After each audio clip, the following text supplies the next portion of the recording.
I hear him. Down goes Frazier.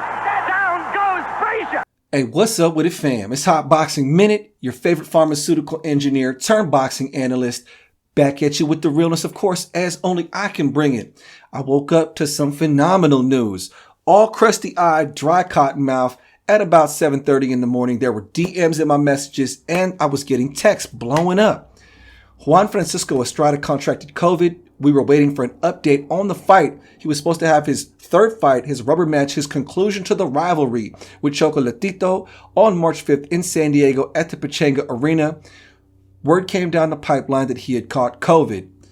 These things happen. It pretty much destroyed boxing in 2020. We had a lot of fight pullouts last year in the summertime. So, turns out Juan Francisco Estrada is going to be pulling out of the fight due to COVID, and in steps in his replacement, Julio Cesar Martinez.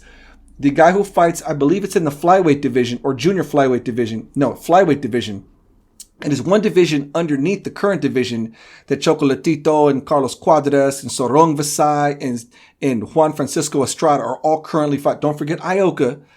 But yeah, so Julio Cesar Martinez, who is trained by Eddie Reynoso, has decided to fill the vacancy left by a COVID-contracted Juan Francisco Estrada and is going to be stepping up to fight Chocolatito, Roman Gonzalez on March 5th in San Diego. And I'm actually pretty hyped to see that. I am hyped to see that.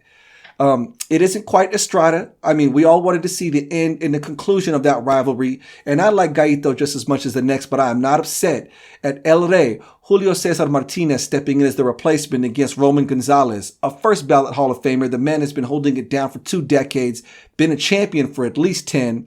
Consecutive pound for pound list a few years back. He kind of fell off, but depending on your viewpoint of these subjective pound for pound lists, some people would argue that Roman Gonzalez is still on the top 10 pound for pound list. That's up to you. Anyways, Julio Cesar Martinez is stepping up to the plate. It's a tall task. He's moving up a weight division against a fighter with significantly more experience than him. Now, overall, I think Julio Cesar Martinez throws about 50 punches around, going up against the most highest volume puncher in boxing for at least the last 2 years, averaging something like 80 and some change punches per round is Roman Gonzalez, Chocolatito. He is the highest volume puncher in the game, facing somebody who doesn't throw nearly as much volume as him, but does have some pop in his punch. Throw in Eddie Reynoso as the trainer, so you know they're going to have a great game plan going into the fight. I'm looking forward to it. This fight card coming up on March 5th in San Diego is going to be awesome. You've got Julio Cesar Martinez stepping up to the plate to fight Chocolatito, Roman Gonzalez, the fighting pride of Nicaragua, the boxing legend just like Alexis Arguello. You've also got the young up-and-coming hot prospects, Diego Pacheco, he's going to be fighting on there. Mark Castro, he's going to be fighting on there. Mauricio Lora, the guy that knocked out Josh Warrington out there across the pond, he's going to be on there. Throw in Juan Carlos Burgos and Angel Fierro, and you've got a stat card. You've even got Sky Nicholson, a female from out there in Australia, making her professional debut. This is going to be an awesome fight card. I'm very glad, and I'm going to rub it in. Yes, I got tickets to the affair. I got tickets. I'm going to this fight. For some strange reason, fight promotion companies like Top Rank and now DAZN are finally figuring out that San Diego/Tijuana and that little corridor has a lot of fight fans. I got to see the Navarrete versus Joet Gonzalez fight when it came out to San Diego at the same arena, Pechanga Arena. Now we get to look forward to Chocolatito and Julio Cesar Martinez on March 5th. In addition to that, next month in February in Tijuana, they're going to be having a fight involving Jaime Munguia and Ballard. So, all kinds of great fights are coming out there in the San Diego area.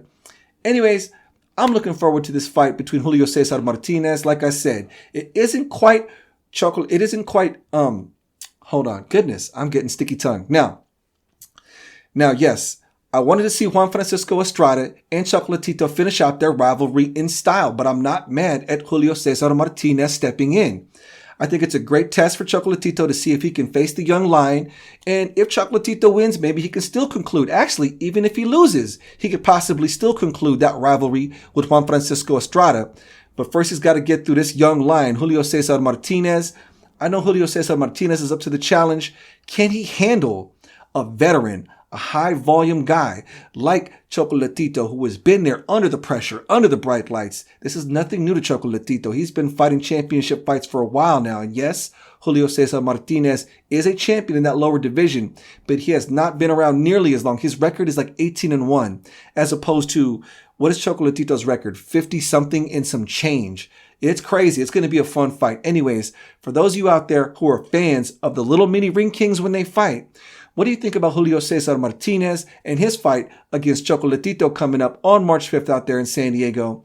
Let me know in the comment sections what you think about that. Hit follow if you haven't already done so. Hit that like button. You are watching Hot Boxing Minute, y'all, the future of this YouTube boxing analysis.